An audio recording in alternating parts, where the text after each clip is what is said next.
Hey, what's going on, everybody? This is Tyrone back with Tech Life. And the members only content went out this morning for those of you who did join. There's two videos up now there. And for those of you who do want to join, I will leave a link to that in the description down below so you guys could check it out. Again, fully optional, but there are two videos. I gained some more info over the last 2 days. So I put those videos for the members only. And for those of you who did join, thanks for the support. So Verizon C-band network update, they are on a tear. So we are in the first quarter, very early still in the first quarter of 2023. But for El Paso, lots of C-band going up simultaneously just about. Several sites are being touched now. This one on screen is on the west side, right before Red Road, hitting Franklin High School. For those of you who are who are from the area, familiar with it, so Verizon is continuously moving. So the 5G the T-Mobile 5G lead is narrowing down, right? It's getting smaller, and yes, T-Mobile will still have 2.5 at scale, but for most of you that won't matter. You're not going to go to the neck of the woods, North Dakota, or the neck of the woods, Montana. Most of you are more concerned with where you're at. And in that case, right, in most of that urban metro core, Verizon's tightening that gap very quickly.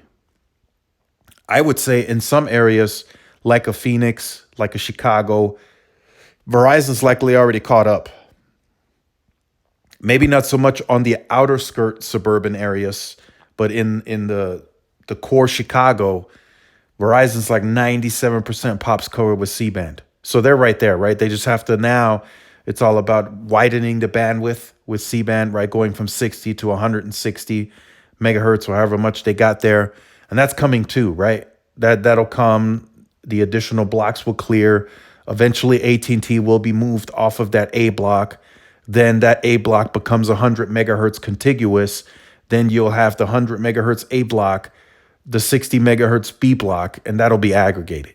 So that'll be when Verizon fully hits his stride, in my opinion, because T-Mobile already has 140, 160 megahertz of N41 on air, in some cases 180. That's going to be, especially if most of those sites are 10 gig, it's going to be hard for Verizon to compete on speed in those areas with just 60 megahertz. Yes, density plays a factor, but in a lot of those core metro areas, T-Mobile has density too.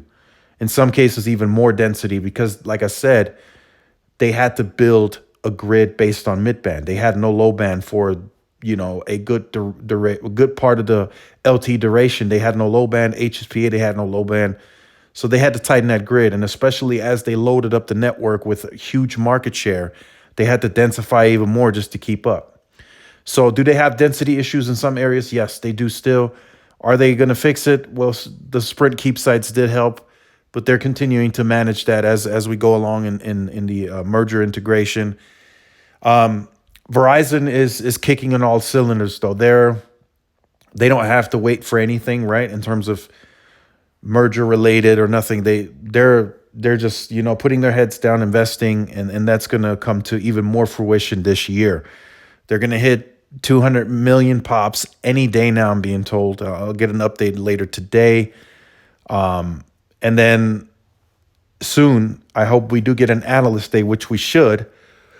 They will give us the guide for what they think they can do by the end of the year. I think 250, 260 is in the cards. Like I said, more markets are clearing even earlier with the repacking, and they're putting up radios even in markets that are not set to clear early. So when they do have clearance, they just flip a switch and it's on. So by the end of year, be on the lookout. They're gonna try to catch T-Mobile as fast as they can, and this is the fastest that they've ever moved. So make sure you guys stay tuned to the channel, like, share, subscribe, follow my social media outlets. This is Tyrone with Tech Life. I'll see y'all in the next one. Peace.